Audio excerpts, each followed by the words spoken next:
Watch the Game podcast. It's that time of year. It's time to hit the gridiron. I'm your boy L.A. Cheatham with the most talented one. Very busy man, Mr. Pennjamin. What's happening, y'all? Good people. What's going on? Pennjamin Bannekar, Watch the Game podcast. We done switched over from the NBA bubble to really talk about the real reason and why we really wanted to sit down and do this podcast.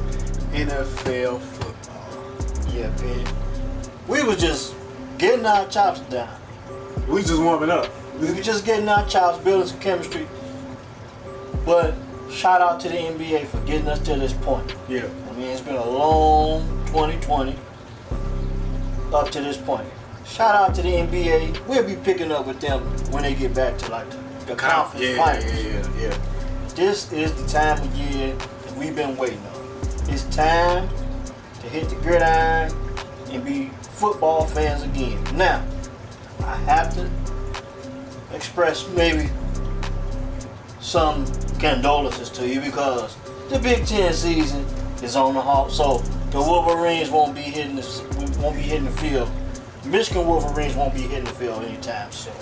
For right now, as it stands right now, that's what we know. Hopefully things change and maybe they can get on the field, but right now it don't look like my beloved Wolverines will be taking the field this fall. So we are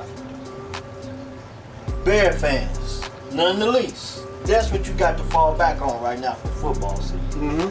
I would like to say that I'm a much bigger football fan than I'm a basketball fan. Me too. And that's the reason why we kind of was inspired to do this and to give our friends, family, other fans like ourselves an opportunity to reach out and collaborate. Because I got tired of all the conversating and texting after a game on a Sunday that we won or lost. No, we didn't conversate. We were just happy when we won. Right. But damn did we raise hell when we lost.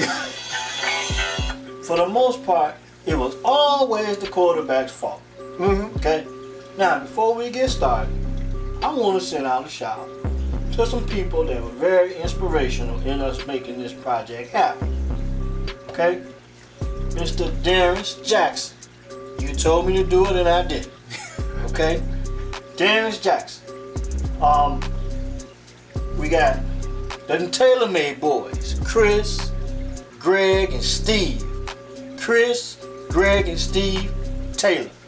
Bear fans, man. I done went to a couple Bear games with these guys. Okay. I mean, down hard. I done kicked it with these guys. Watched the game at either Greg's crib or Steve's crib, and they showed me nothing but a good time.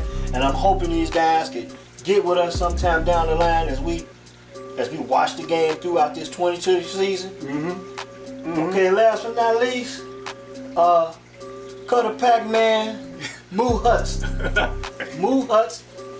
Derek Jasper, and Sean Bryant, and my main man, Buck the Baller. Buck, my man, he been watching us, he been critiquing us, he been letting us know what he think about the project so far. Hey, great criticism, we'll take it. We want to reach out to you guys, let you guys know we appreciate everything you did to inspire us up to this point. So before we collaborate with anybody else, Y'all got to come. we got to send a shout out to you guys and say thank you for your support, as well as those in the 219-773-708-815-312, Indiana, Illinois. All the friends and family. Beardown, okay? Chicago Bears 2020. Well, okay, all right. It's time to get into the nitty gritty and kind of look at, the Chicago Bears personnel and see. Before we even do that, some big news came out yesterday. I don't know if it was shocking news or unexpected news, but the news came out that Mitchell Trubisky will be the starting quarterback for Week 1, at least. Yeah, that's what everyone wants to make the big deal out of. Mm-hmm. Mitchell Trubisky being the starter going into the first week of the season against the Lions. Okay. Personally, I don't think it makes a difference. If you watch football, if you've seen Mitchell Trubisky play in college up to this point, Mm-hmm. it come down for me, I'm like, What did he do well in college, and how much better has he gotten up to this point? Did they exploit the things he did well in college? Maybe to an extent in 2018. And then Matt Nagy wanted to crank it up a little bit in 2019, which is what I think was a big, big mistake. Honestly, I don't think it makes a difference who the quarterback is, Mr. Trubisky or Nick Foles. Now, I think there's some things that Mitch do that Nick Foles just don't do. I think Mitch is more of a mobile guy. The downside to that is they said he can't read defenses. Okay, well, coming 1 year of starting experience at the University of North Carolina, and then Loft went in after 4 games after his into his rookie season under a whole new regime. Meaning you had John Fox as the coach, then you get Mike Glennon to go out there and waste 4 weeks. That's basically what he did. Robbed the team of what, $16 million? Okay. $16 million. 4 games, and that's what he took home. Now, Trubisky went in. I believe the man needs a solid running game. So does Nick Foles. But we'll talk about that later. Mitch Trubisky considered to be the starting quarterback. Let me ask you your opinion, Mr. Trubisky. The decision, like I said, is not shocking because, with no off-season, we didn't have no traditional training camp. We didn't have no preseason game. So could these guys really evaluate? We couldn't see them on the field to see who was progressing more, who was not. It kind of sounded like it was a tie, and they just went with the incumbent because Mitch is more familiar with the personnel, the weapons that he got around him. Now just getting back to Mitch, I heard Mitch say some things in the offseason that I didn't like, which made me think like he watching the news too much, he reading the paper too much. He was talking about my accuracy is better and I've been working on my fundamentals and all this. So to me, that puts me in the mindset that he trying to prove to everybody that I'm legit, I'm here, I can do this. And I think he gonna end up putting way too much pressure on himself. He ain't shown me nothing in the year and a half that he started that he's that type of quarterback. That he's the guy that we can win the game with. He's the reason that we win the game. You just in the car, you're not driving. And I think he's going to try and put that on his shoulders, take that burden on to, I can drive, I can lead this franchise to where they want to go. I can be who they drafted me to be. I think that's going to work to his detriment. I like Mitch better than, who was our last? Jay Cutler. I like him better than Jay. I like him better than Rex as our quarterback. I like him better than the whole list of other guys we had. Do I think he's a long-term solution? No. But I really think he's setting himself up for failure by trying to prove that he's who the Bears thought he was. And you got a point there because I think he's trying to talk his way in. This is as you hear coaches saying week in and week out, this is a performance-based business. Just perform. Just perform. Just play. To hell with all the talking. One thing is with Mitch, I think the Bears are doing a poor job I think up to this point they've done a poor job of developing him, both on and off the field. He's a likable guy. And I think personality-wise, he fits the bill of the city. But I just think they're just mishandling his development. Public relations-wise. Remember they had the public relations guy at the podium with him for the press conference. You can't do that. As well as on the field. Let me touch on public relations for a while. Okay. 2018 was unexpected. Defense played well. I think Mitch played well. Mitch wasn't the reason why we won, why the Bears were a winning team in 2018. Nope. And I don't think Matt Nagy was either. And I think Matt Nagy got caught up in the press clippings and all of the hype of 2018. And I think he actually thought the reason why they were any good was because of his offense. He got away from the strongest point of the offense, which was the running game, as the season went on. Coming in, when Matt Nagy took over this team, the biggest offensive threat the biggest guy on offense was Jordan Howard. This is why I don't think Jordan Howard was here today. I think they got into a big dispute about how many carries and his role in the offense, so he diminished the running game to a degree. The defense went out and turned up all over, tons and tons and tons of games. We had somewhat of a running game, and okay, we was in every game. Mitch showed some signs of improvement from year 1 to year 2, and we won unexpectedly. Won, not to mention the monstrous introduction that Khalil Mack and the impact he had on the team. Yeah. Not just the defense, but the whole damn team. 12-4 after 1 year. And I think Matt Nagy got caught up in his press clippings and thought he was the reason why that they won. And it was not. It was the defense. It was the defense. Okay. We talked about Mr. Trubisky. I think I touched on the fact that I think coming out of college, I think he was more of a game. I think he's more of a game manager. I think that's what he will be when it's all said and done, with some athleticism. On his best day, I believe he's more of a game manager. Okay, and that means he has to have a running game. He has to have a formidable tight ends, and they're saying that the tight ends are supposed to be the biggest part of this offense. Well, now we got 2 tight ends. We got Jimmy Graham and Demetrius Harris in the draft pick out of Notre Dame. Cole Kmet, the rookie. Now, those 2 guys got to step up.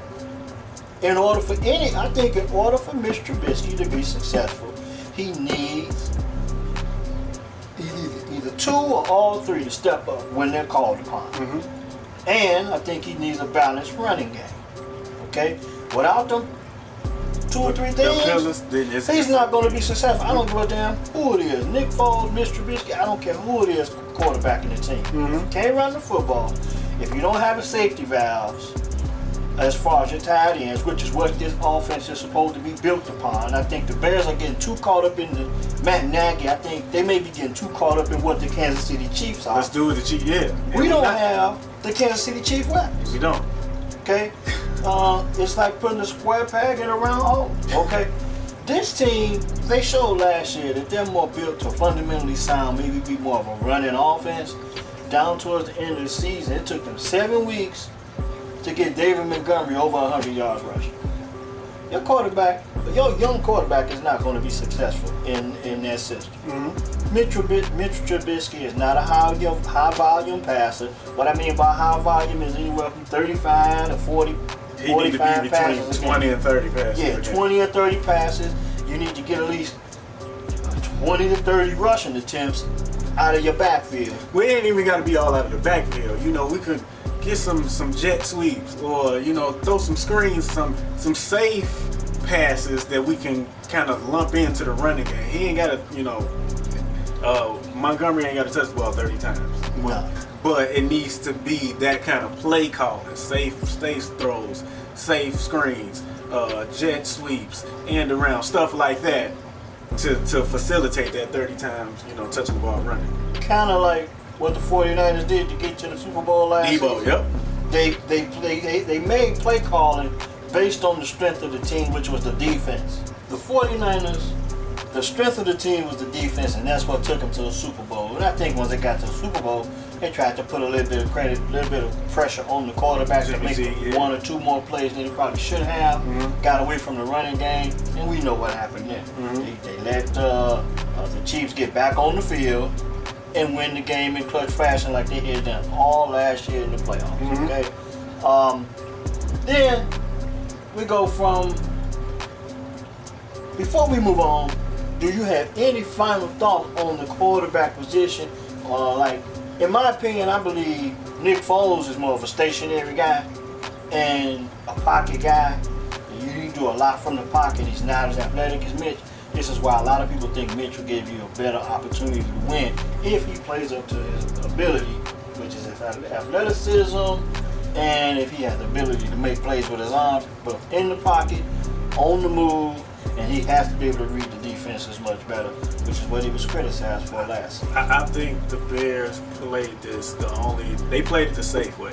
They played it, like I said before, Mitch coming in, he knew the system already. Ty go to the incumbent. So let's ride with him. We've seen Nick Foles be successful in positions where he comes off the bench.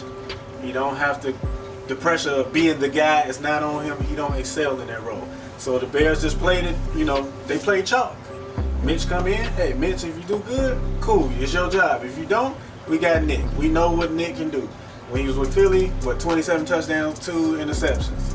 And when he was the guy, when he replaced Vic, they got him up out of there. Mm-hmm. Came back, he replaced Wentz, Super Bowl MVP. Yeah. Go to the Jaguars, he break his collarbone or whatever, Gardner Minshew take over. They get him up out of here. Remember, he starting again, and they got him up out of there and put Gardner back in the game. So I think they played it chalk, they played it safe. Prior way, we probably have played it as well too. But I don't believe either one of these guys is the long-term solution at quarterback for our beloved Bears. I believe as long as your defense is good, you can win with these guys. Have an opportunity to win with these guys. But you're not going to win because of them. Mm-hmm. You're not going to win because of them. But at the same time, I believe Nick Foles may be of a more high-volume passer than Mitchell Trubisky is. Mm-hmm. But then that gets you back to saying, okay, in the offseason, a lot of people was disappointed that they didn't go get Cam Newton and they didn't sign Teddy Bridgewater.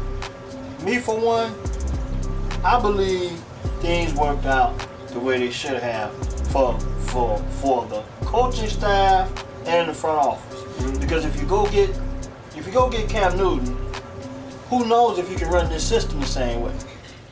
I mean, he's got to get the terminology, he got to pick up, and now he's competing with Mitch. Well, if you compare the two, you cannot say that Mitch Trubisky is better than Cam Newton. No, and Cam coming in as a former MVP, and Cam come in with credentials and an ego. So what I'm saying is you cannot expect to go get Cam Newton, put in a new system, and then in the midst of a pandemic, and under the circumstances, because Nick Foles didn't get a chance to come and work out with his teammates until the off season. Mm-hmm. Mr. Trubisky was working out with these guys during the whole pandemic situation. I mean, he had access to everything he needed to be successful, and I think that's what this decision is coming down to. Not only did I won't say he probably didn't clear cut beat Foles out, but he had more access to be more successful, and I believe that's what led them to the decision, to giving them opportunity to go out and play Week 1 against Detroit. And can you believe it? We are a week away from responding to a actual game, to an actual game action, not just talk chatter, sports radio talk chatter and the banter back and forth between it. We got actual game footage and a score and highlights to respond to next week.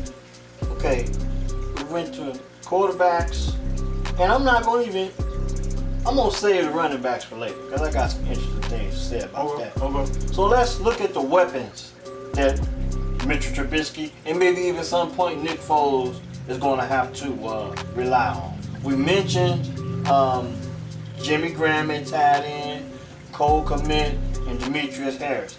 I mean, they got a few more guys, but I'm not going to get off into that. Those are the top 3 guys right there. Right. You got the rookie, and you got 2 veterans that's going to mold the rookie.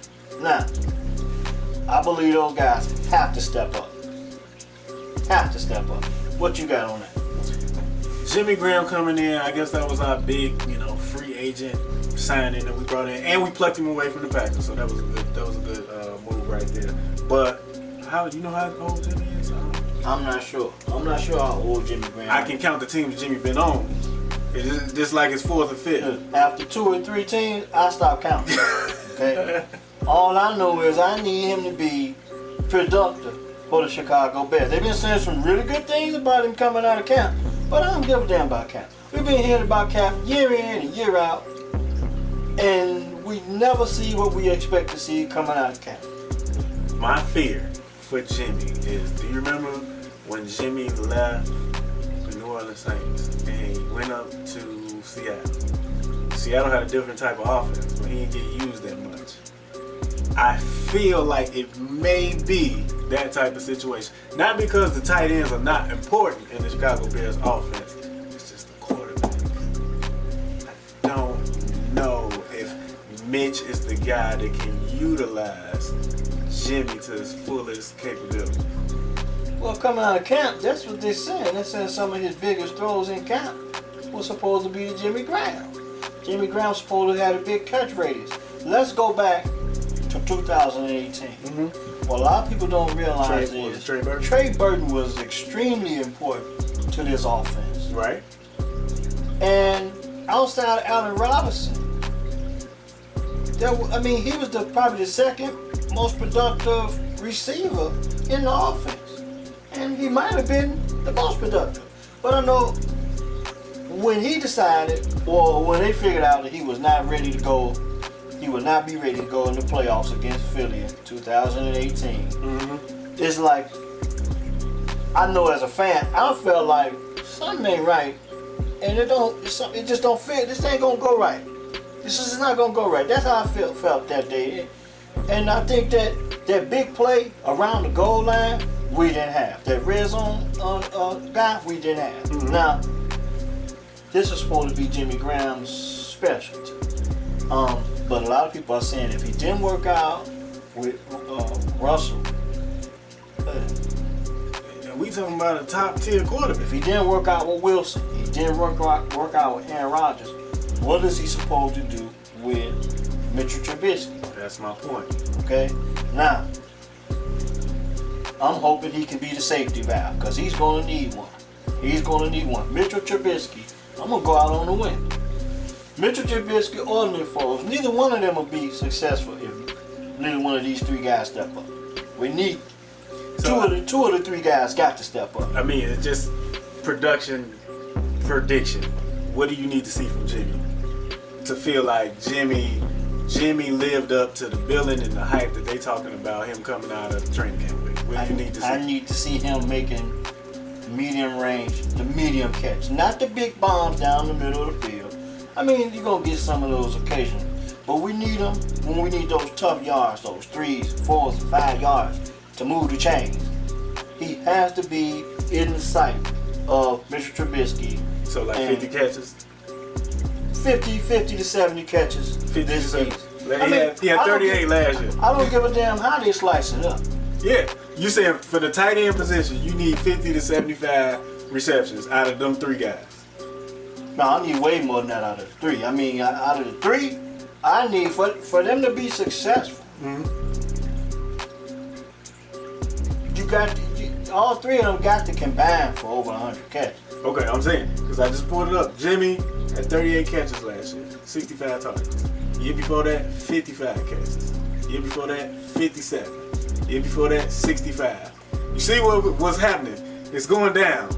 Okay, I got you, but see, then you move to Demetrius Harris, which is supposed to be, he worked with Matt Nagy in Kansas City and supposed to know this offense, probably more so than even Jimmy Graham. Okay, so this is why I need more production from the offense, from this position. Because you went up and you upgraded, I guess they feel like they upgraded, as if Jimmy Graham can stay healthy. I think that's going to be the biggest thing with him. If he can stay healthy and on the field, I believe he will be productive. The downside to that is he's not a good run blocker. He doesn't block well in the run packages. We saw that. Yeah. With Demetrius Harris, may be better when it comes to that. Okay. Then you're looking at the young guy, Cole Kmet. So if I'm looking at the pecking order as my expectations, Jimmy Graham, Demetrius Harris, Cole Kmet. Okay. How about that? That's my pecking order of responsibility of helping Mitch or helping Nick Foles become successful as an overall offense. Okay. Now, from there we just talk about run blocking. You gotta talk to the runners. No, we ain't going there just yet because we got some guys that like to throw some flags on the field. They like to do their part in getting a penalty or two. And the one dude I'm gonna point out right now is his jersey number 72. Number 72. Hold it. On number 72.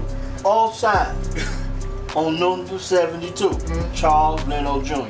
He's got to do a better job of keeping the flags off the field. I'm not gonna spend a lot of time on that. That's all you need to do. I'm not gonna spend a lot of time on that because the bottom line is, when it comes to Matt Nagy, he gotta hold these guys accountable for the things they do to set the team backwards. If we playing behind the sticks I don't care who it is. Mitchell Trubisky, Nick Foles, Joe it Montana. don't matter. Joe Montana, Tom Brady, I don't care. It don't matter who it is. If you're playing behind the sticks, 3rd and long, 3rd and forever, 3rd and tomorrow, or whatever, you're not going to be successful, okay? I'm with Right. you. I'm with you. Okay, now, I don't care how you look at it. The scheme is the scheme is the scheme is the scheme. Okay, I'm tired of hearing about this damn scheme. I'm tired about how this offense is supposed to look. Can these guys run block? Can these guys pass block? Jermaine O'Fady, we just picked him up from Seattle, okay? So he gonna take over Kyle Long's position on that right side. Right. Okay, so now that's all I got. Can we run? Can we run pass? Can we run block? Can we pass block? And you know, they missed a lot of the blame last year because everybody wanted to put the blame on Mitch. And I get it, Mitch is the quarterback. You know, that's the most highly touted position in the league. So the quarterback gets most of the blame next to the head coach. But the offensive line, they Euro-stepped a lot of blame they should have got last year because they didn't do a good job of pass blocking and pass protection. They didn't do a good job of opening up holes for David Montgomery. What was it, the 7th game before he got 100 yards? It took 7 weeks for them to get over 100. Part of that is, I think, his play calling, and then it falls on the offensive line not being able to maybe get a coach the confidence that they can run the damn ball in the first place. Okay, so now we're not there, we just fans, we watch the game. We don't know. But look, it's 11 guys on the field. We know, yeah. It takes 11 guys to do their job for one play to work. So, 10 guys doing their job, 1 guy on the right side, 1 guy on the left side, holding or jumping off side. You messed it up. The players all over. Now we got to get back in the huddle. We playing behind the sticks, and we got to make the next play. Okay? We are already limited on weapons. Okay? Now I'm going to that. The weapons. They added Ted Ginn Jr. Maybe he still got some speed left. I don't know. But that's what this offense needs more of. A lot more speed on the perimeter. Somebody take the top off the defense. Once again, where do you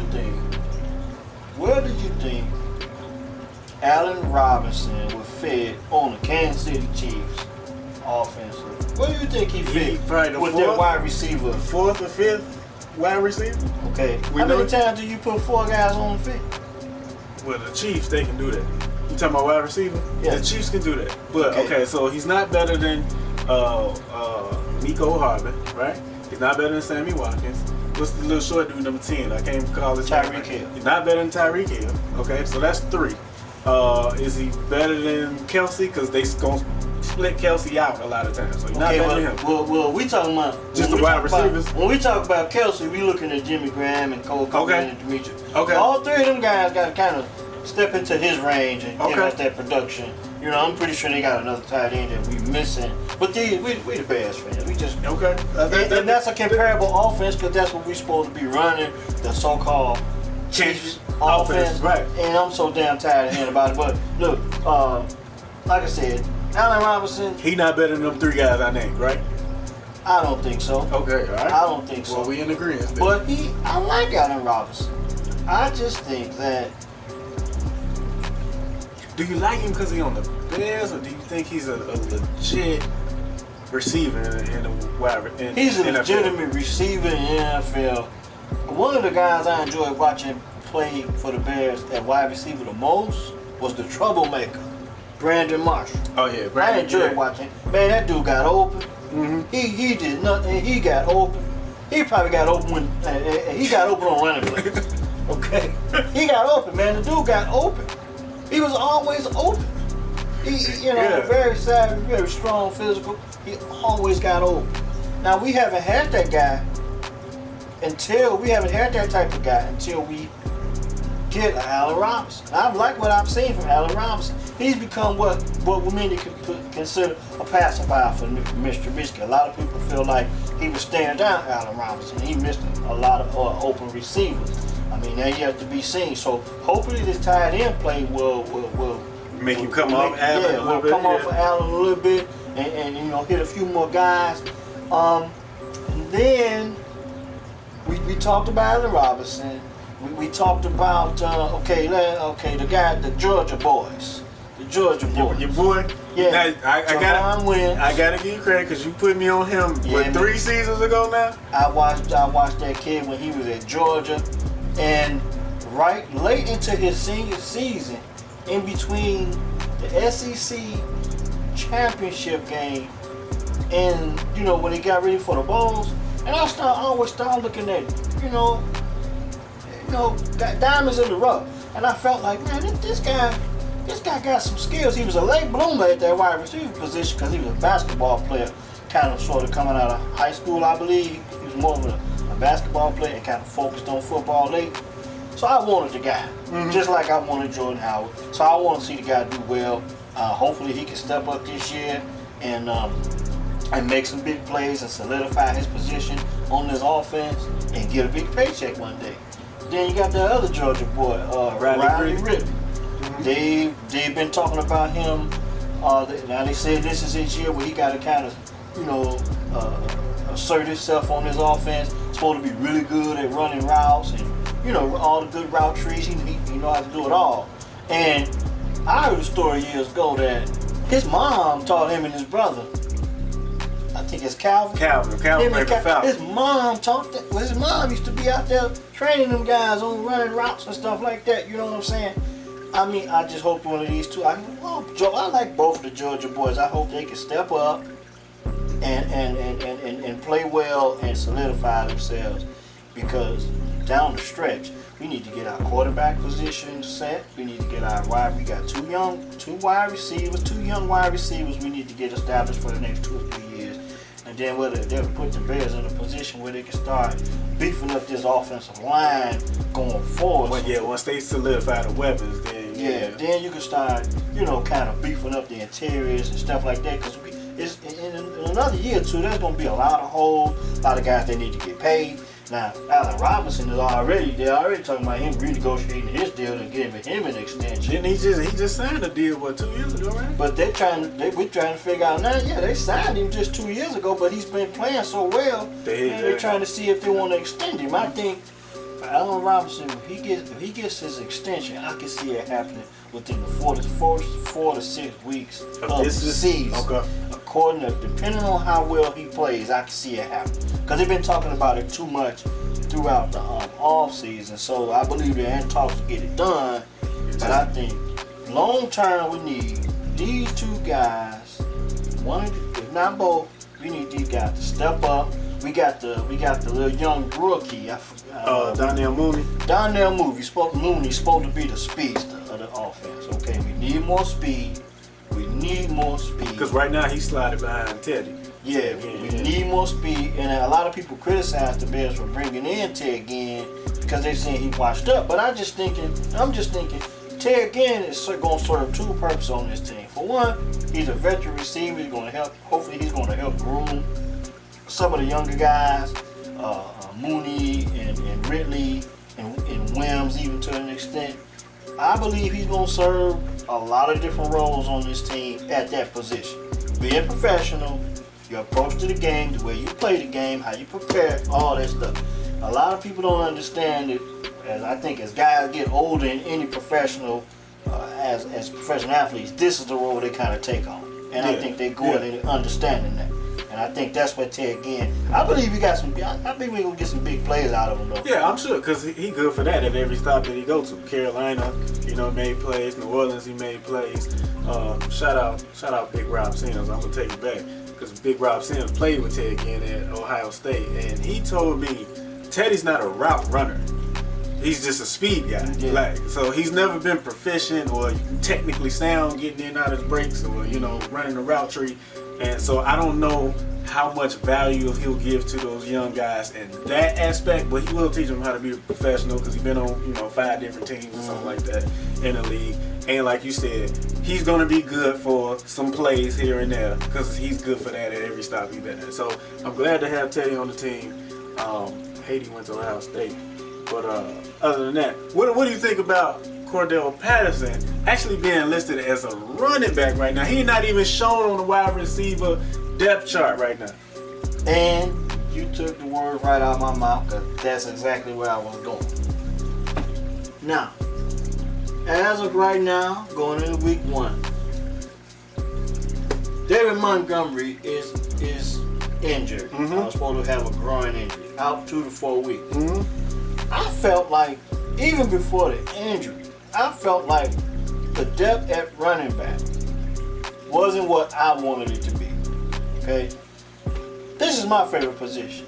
I like to see when a team can just say, we coming right down the middle, or we gonna hit the perimeter, and ain't nothing you can do about it. We gonna give it to this guy, he gonna run it. Now, David Montgomery out 2 to 4 weeks.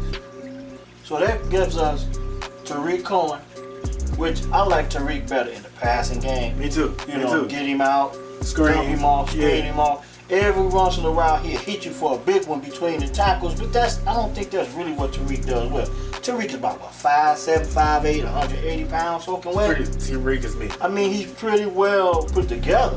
He's a little tank, real athletic, fast in the open field, special when you can get in the open field. But I don't want to put Tariq through that type of. I don't want to give him that type of workload. If I feel like that gets Tariq that type of workload, that's gonna be he gonna get injured. He's gonna get banged up. Yeah. And then that takes me to, because this is how I'm looking at it. This is the depth chart, as far as I'm concerned, from the best to the worst. With David Montgomery being out, you Tariq Cohen, 2, and then Ryan Naw, and then we talk about Ryan Naw. Ryan Naw couldn't make the team maybe for the past 2 seasons. Okay. We had a guy that was exactly the things they're trying to get Ryan Naw to do. They had the guy to do this. His name was Jordan Howard. And now we talking about Cordell Patterson. Okay? Number 84. Number 84. First of all, I'm glad you said it. I don't like the fact that his number is 84 coming out the backfield, but that's just me. If he can run the damn ball, I can take it. But I don't like to experiment myself. Listen, I'm telling you, I feel it in my bones. I feel it in the wind. You can say a little birdie told me. Whoever, however I got this information, I feel like this man is going to have 17 carries in week 1 because we have no David Montgomery. We know Tariq can't be the guy. 17 carries for the Cordell Patterson experiment in week 1 versus the Lions. 17 carries. 17 carries. 17 for Cordell Patterson. 17 carries for 48 yards. If he carried the ball 10 times, it won't work. You're talking about a guy coming from the wide receiver position. Get me wrong, special guy on special teams. Always been put in position just to be an athlete. Right. Man, the guy played for Bill Belichick. If Bill Belichick didn't give him 10 to 15 carries, who the hell does Matt Nagy think he is? Cordell Patterson, great athlete, a lot of speed, special guy, big physical runner. Look, but we talk about running back, you talking about guys that's got to pick up the blitz, pass block. Okay? Now, I like him coming out of the backfield catching a pass. If you look back on last year's game against Dallas, he made a couple big plays in that game. Right. It was all out of the passing game. He reminds me of like a tweener between a wide receiver and a tight end. Right. I like him coming out the back. Right. Get him out in the flank him out, bam, you got him. I don't want to see him coming out the backfield, pulling into the belly of the back 10 to 17 times. I don't want to see that with Cordell Patterson. I mean, just look where they got him listed on the depth chart. They got him as a running back. They don't even have him with the wide receivers. And just the fact that Jordan went down, I feel like Matt Nagy is going to use this. Talking about David Montgomery? Yes. I sure in the hell wish we still had Jordan Howard. David And I like David Montgomery. Just I don't think they gave him an opportunity to shine last season, but I'm sure in the hell gonna miss him if he can't play this week coming up. We know he's not playing week 1. So and Nagy is going to use that as his, because we ain't had no preseason. So he's going to use that as his experience. I can see that. I can see it going 2 ways. I can see him overdoing the Cordell Patterson experiment, I can see that. And I can also see it in being him having an excuse not to run the ball so he as much, so he can throw it. I mean, that ain't looking good. And if I'm Mitchell Trubisky, they already complain his confidence ain't right. But hell, I wouldn't be all that confident going into week 1. You know, looking at our running game alone. Now, when we talk about the running game and you talk about David Montgomery going down, throughout the week, some interesting things happen.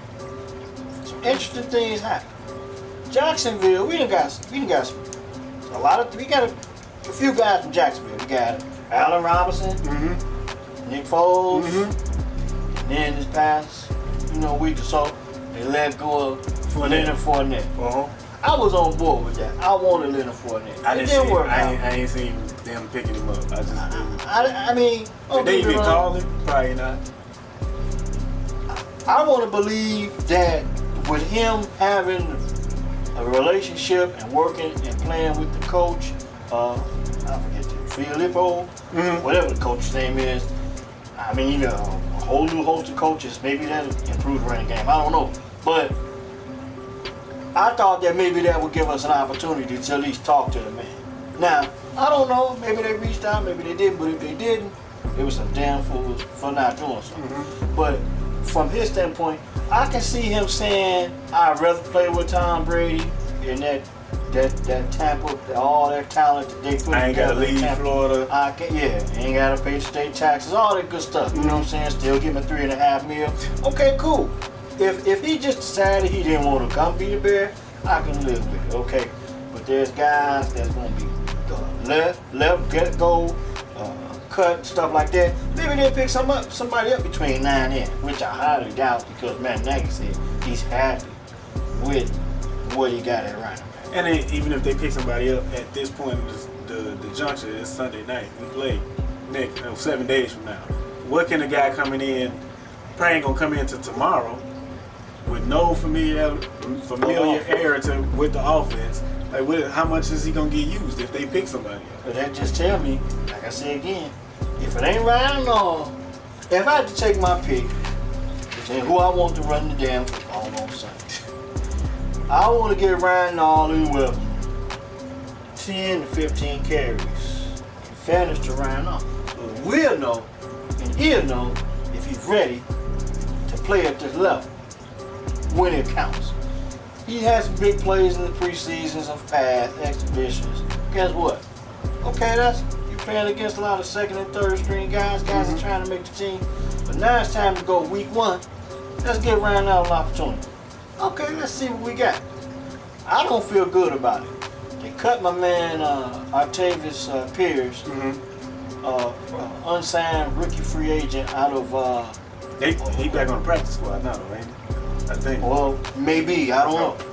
They cut him, so I don't see. If you're saying if he's back on the practice squad, can you see him playing in the game against the Lions? No. Okay, well, he out. So I like that guy. I like some of the highlights I've seen on him. The bottom line is, I'm not good with this Cordell Patterson experiment. 17 carries. I don't like it. 17 carries. I don't like it. Now, this leads me to the strength of Cordell Patterson, which is special teams. This is the part of the game and the phase of the game that really gets overlooked by most fans. Okay, and as we watch the game week after week after week, let's become better fans by paying better attention to all phases of the game. Special teams is so important when you talk about positioning, putting the ball defensively or offensively, where the field position game. Cordell Patterson, Tariq Cohen, and Sherry McManus play a big role in that phase of the game, and then the rest, the other 6 to 7 guys. What is it? You got 11 guys on the field, so them other guys yet to be known. Because I know there's gonna be a lot of rookies. Maybe Duke Shelley, guys like that, that's going to fill out this special teams. Right. But this is one aspect, one phase of the game that really gets overlooked. And I was just, as the season go on, they're gonna play their part on field position. That's all they can do. Field position and ball security. It ain't the days of Devin Hester being there. No, the Devin Hester. When it was a weapon. It ain't them days no more. It ain't gonna be ridiculous no more. He ain't there. No. Devin Hester ain't there. Unless somebody else stuff up to the game, hey, Cordell Patterson can do some special things back there, and so can Tariq Cohen. Yeah. But it ain't neither one of them. I don't think either one of them is Devin Hester. No, not even close. Not even the same ballpark. We go from special teams, then we go to defense. One of the biggest things on the defensive side of the ball is Eddie Goldman, defensive lineman, defensive tackle, opting out for the season due to the COVID-19 health crisis and situation throughout the country. I mean, much love to him. Do what you got to do for the family. But the D-line, and to my knowledge, they went out and they signed Mario Edwards Jr. Late. So I'm hoping that. Who was he playing with last year? I believe he was with the Saints. Okay. The Saints. Okay. And I'm hoping that he could have an impact on stopping the damn run. Okay. But he an end though.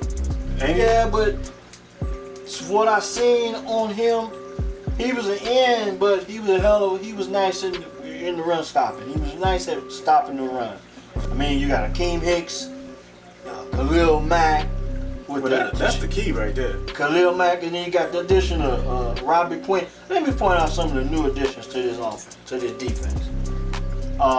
Lacavius Mingo come from Houston. Robbie Quinn coming from Dallas. Tayshawn Gibson, I mean, he came from Houston. He's gonna be in the defensive backfield and safety with Eddie Jackson. Rookie Jalen Johnson, and he got a lot of pressure on him because not only is he gonna be probably starting on the other side of Kyle Fuller, he gonna be wearing number 33. Oh no! He got peanut number. He got peanut number. He got peanut number. And let me say, he gonna wear 31. Hey man, he wearing number 33. That's what they got him down. He couldn't be Nathan Vasher.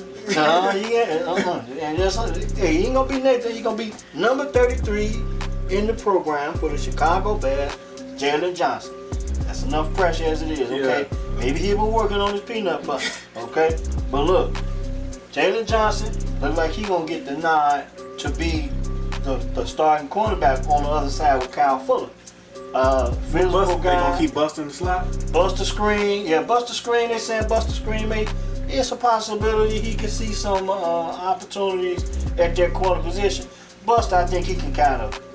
The nickel back. Yeah, he kind of a nickel back, but he has played the corner position.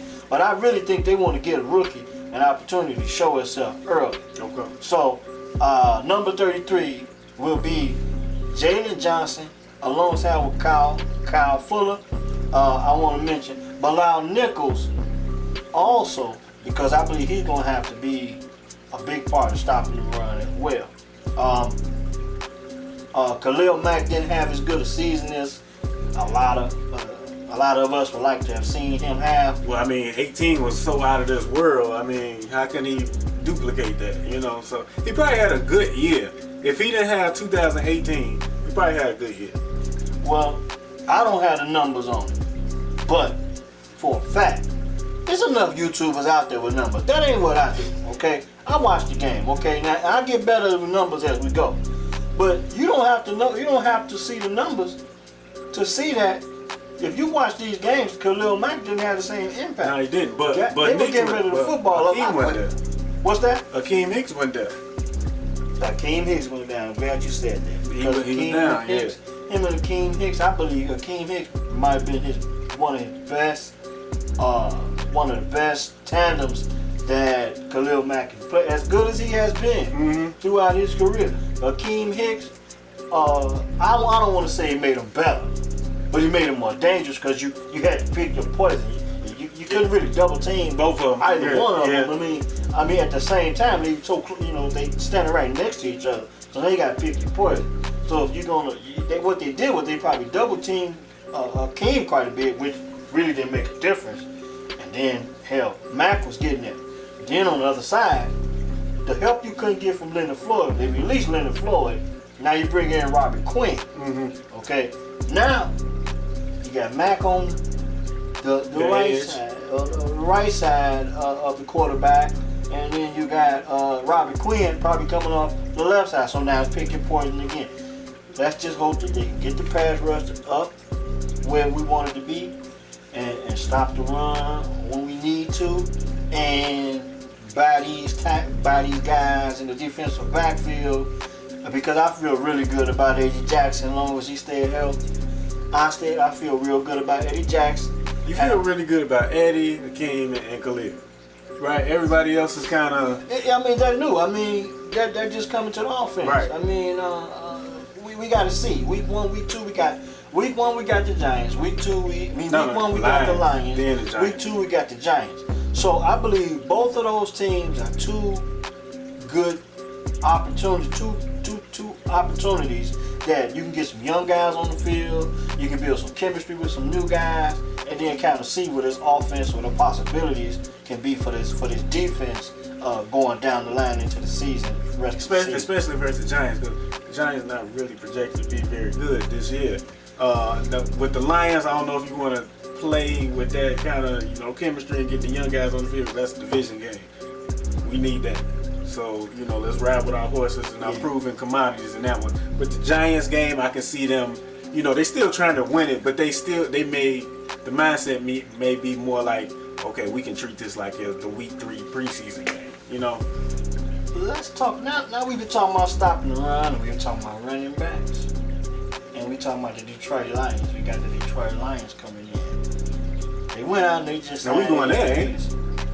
Yeah, we going there. They going to Detroit. Yeah. Excuse me, but they're going to Detroit, and they just picked up Adrian Peterson.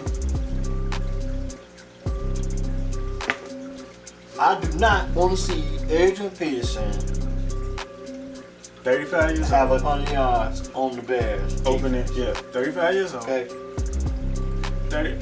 And typically what you see in these first games, the defense should be ahead of the offense. That's typically what you see around the league. It's a little sloppy, the first 1 or 2 weeks. With a defense as good as the Bears, I give you that. Yeah, so, I got faith in our defense being ahead of what the Lions' offense will be, because Adrian Peterson just got picked up. So he probably only know like 3 plays. Was Matt Stafford playing in this game, or is he going to take another bye week? I mean, I haven't seen Matt Stafford for a while. The Bears beat him twice last year. Mitchell Trubisky plays well against the Lions, but I don't know how many times he's matched up against Matt Stafford being on the other side of the field. But the bottom line is this defense, which is give a damn who the quarterback is. The defense is the best part of the team. Defense. Okay, remember that. Watch the game and you'll see. We making too big of a deal about this quarterback race, because that's not what it's gonna come down to. Right, lean on the defense. That's your strength. Lean on the defense. For as long as I've been alive, the Chicago Bears defense has been the strong suit of the team. Let's not try and reinvent the wheel here. I want to get back to the playoffs. I'd like to have a chance to get to the Super Bowl. And looking at the schedule, considering the fact we did have an exhibition season, starting off with the Lions, and week 2 bringing in the Giants, I like that. I like those matchups, because we didn't have the opportunity to get these guys on the field and see what it looks like live, real time, real time, through a normal training camp and exhibition season. I don't give a damn who the quarterback is. Mitch Trubisky, Nick Foles, I don't care who it is. And I think people are making too big of a deal out of who the quarterback is going to be week 1. My biggest concern is, who in the hell is going to run the football? I told you. Who going to run the football? I told you. Okay? Are we going to run the football? Are we going to give him, whoever it is Matt Nagy going to give him an opportunity to run the football and bring some balance to this offense and get Mitch Trubisky back to what he did well? But in order for that to happen, I believe we need the support of a good running game. And the best part of this team is the damn defense. throughout the history of as long as I've been a Chicago It's been the fan. defense. I've been a Bear fan since 1979, 1980. It's been the defense. Okay, it was Walter Payton running the football. Okay, the offensive line wasn't all that great. It never lit up the sky. This is the reason why we ain't never had a good quarterback in this city. Okay, we got one Super Bowl. We got way too many retired jerseys, which is another point. I'll talk about that some other time with you guys. Because the Bears got way too many retired jerseys to only have one damn Super Bowl. One. And it was almost, what, 35 years ago now? 1985, doing the Super Bowl show. And I enjoyed that. I was a little guy, you know what I'm saying? I think I was in elementary school when that happened. Okay, then we had some good seasons after that. And then we got to the 2003 season. I mean, no, that's when they went 13-3 and lost to the Eagles. What year was that? 2000? There's 13. Let's see. 2003. They was. No, you talking about 2001? 2001. When they was 13-3 and they lost. 13-3. Hey, last game at Soldier Field, old Soldier Field, they lost to the Eagles. Okay, good defense. A good defense and a good running game. Donovan carved them up, didn't Okay, yeah, but we got there for the defense. Brad Miller was the quarterback, I believe, that day. I think he finished the game. We never had a superstar quarterback. We never needed one to win. But over the years, the team has tried to please this fan base with a quarterback. And lighten up the sky. Now, lighten up the sky. Do we really appreciate defense in this city? Do we really appreciate Monsters of the Midway? We got a home. Look, even in Pittsburgh with Ben Roethlisberger, they had some good quarterbacks throughout the years. Terry Bradshaw, Ben Roethlisberger, Super Bowl quarterbacks, but Franco Harris, Jerome Bettis, and Le'Veon. You got to run damn football, and they had some good defenses too. Okay, you go to 2006, good defense. 2018, another good defense. Who gives a damn what it looks like? Let's just win some football games. I don't give a damn if it's Mitch Trubisky. I don't give a damn if it's Nick Foles. Just do what the guy does best, and don't try and reinvent the wheel. And go in at halftime and make some damn adjustments. Here's the thing. This is the key for the whole season. As Matt Nagy looked in the mirror and realized, hey, we didn't win in 2018 because of my offense or my play calling. We won because of the defense. We didn't win because of Mitch Trubisky and we traded up to get this guy. We didn't win because of that. We won because of the defense. So, this season is about, can he make that switch in his mind? Listen, we can't play like it. I know I came from Kansas City. I know I came from the Arena Football League. We can't play like that. We don't got the horses. We don't got the quarterback. Hell, we don't even got the dome to play that kind of football. We can't. Well, I had this discussion with my boy Chris Taylor, one of the Taylor-made boys, and he like, look, Kansas City did it, and they play in the snow. They play in the snow, they play in cold weather just like Chicago. But the bottom line is we still don't have the weapons that Kansas City got. Okay? Alright. So, Matt Nagy having the ability to coach the team, coach the roster that he has, and not wishing they were something that they are not. And that's what this comes down to. Coaching, my biggest criticism, Matt Nagy, is that I like him as a guy. I like him as a person. He's not. It seems like he's not always transparent. But that's all. But yeah. He'll give you sound bites when things are going well, and when things ain't going so well, we don't know what to expect. I don't think he took criticism well last year, and at times I felt like he used Trubisky as a scapegoat. A lot of trick plays and whatnot. Okay, cut the crap. Let's worry about winning games. I don't give a damn what the offense was supposed to look like. I'm tired of them talking about what this offense is supposed to look like. Supposedly we went out and we got the weapons that we're supposed to have. Okay, win some football games. Put it on the field on Sunday. Just put it on the 20. field. I think he's 20-12 as a coach. So 20-12. technically, he's still a winning football coach. I like him. I like his approach. I think he represents the new age of coaching well. I believe he represents the city well. He's a likable guy. He's a young guy in the field. I just think his best coaching is yet to come, and down the line, I hope that's in Chicago. Because I like the guy. I just think the guy has a lot to learn about winning football games in the NFL. The defense is the best damn phase of the team. And if you want to make it any different, we're going to have a problem. We're going to have a problem. So cut all the pie in the sky, all the fairy tale wishes and fairy tale dreams. Damn that. You got a good defense. Don't waste your defense. Call plays that's going to complement your defense. 2018, they turned the ball over quite a bit. Okay, not so much last year. We had our injuries. Okay, teams made adjustments.